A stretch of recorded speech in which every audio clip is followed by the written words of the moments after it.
Wahai Musa, aku akan mencabut nyawamu. Mendengar hal ini, kemudian Nabi Musa marah, lantas ia mendekati orang ini dan langsung menamparnya, sehingga kedua matanya orang ini terlepas dari tempatnya. Nabi Musa alaihissalam diutus kepada kaum Bani Israel untuk menghentikan kekejaman Fir'aun.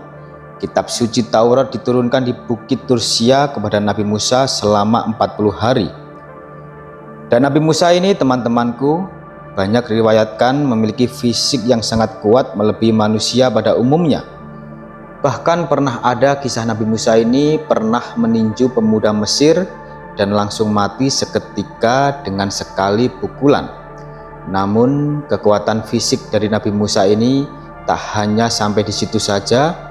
Bahkan Nabiullah Musa pernah di satu kisah memukul malaikat maut yang hendak mencabut nyawanya, sampai-sampai mata dari malaikat maut ini loncat saking kuatnya tenaga dari Nabi Musa ini.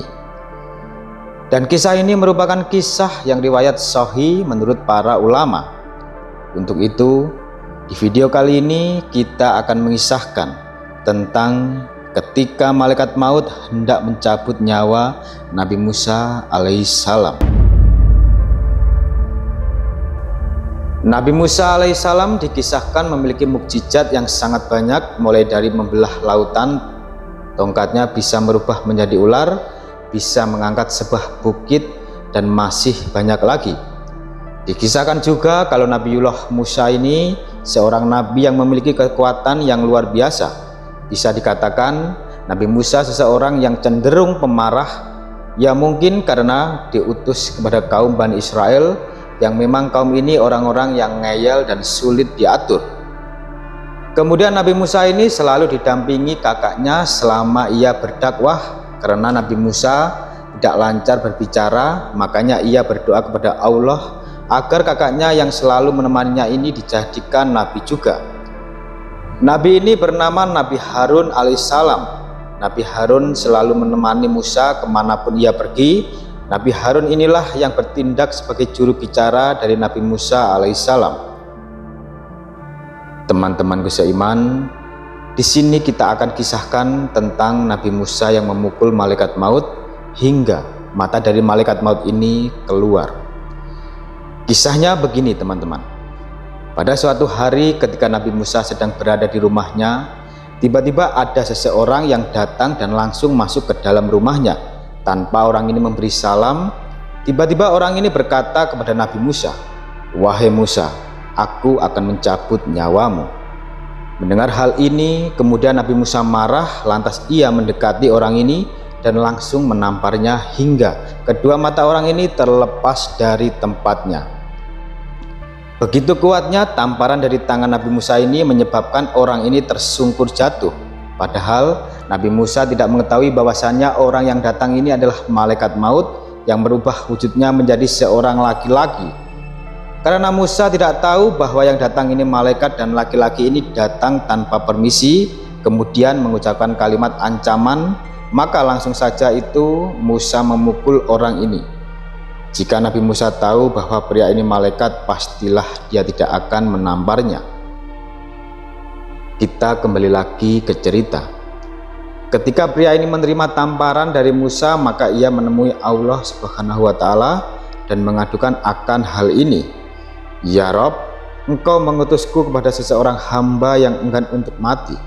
Kemudian Allah mengembalikan mata malaikat yang terlepas ini seperti sedia kala, dan Allah Subhanahu wa Ta'ala berfirman, "Kembalilah engkau kepada Musa, katakan padanya agar meletakkan satu telapak tangannya di punggung seekor lembu jantan, maka untuk setiap bulu lembu yang tertutup telapak tangannya, satu helainya bernilai 1 tahun masa hidupnya."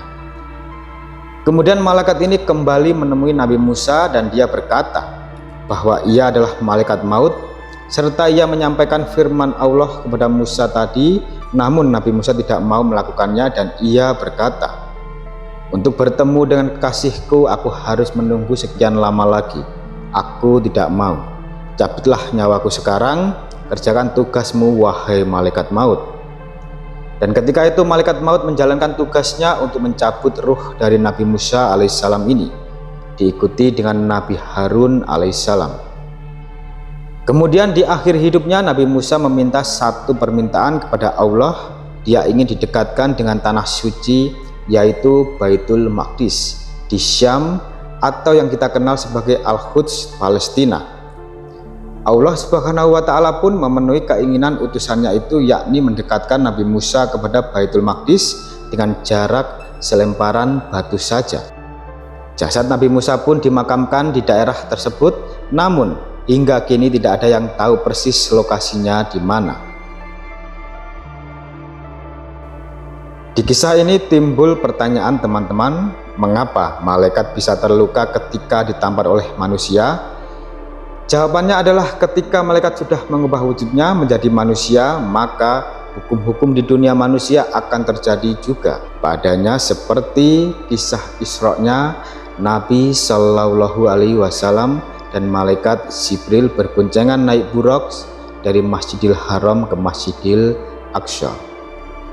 Dari sini saja sudah bisa dilihat buat apa Jibril ikut naik bersama Rasul di atas buraq, padahal dia kan malaikat, bisa saja terbang dengan sekejap mata memandang menuju ke Masjidil Aqsa. Nah, karena pada saat itu malaikat Jibril mengubah wujudnya menjadi manusia, maka terjadi jugalah hukum-hukum dunia manusia kepada Jibril.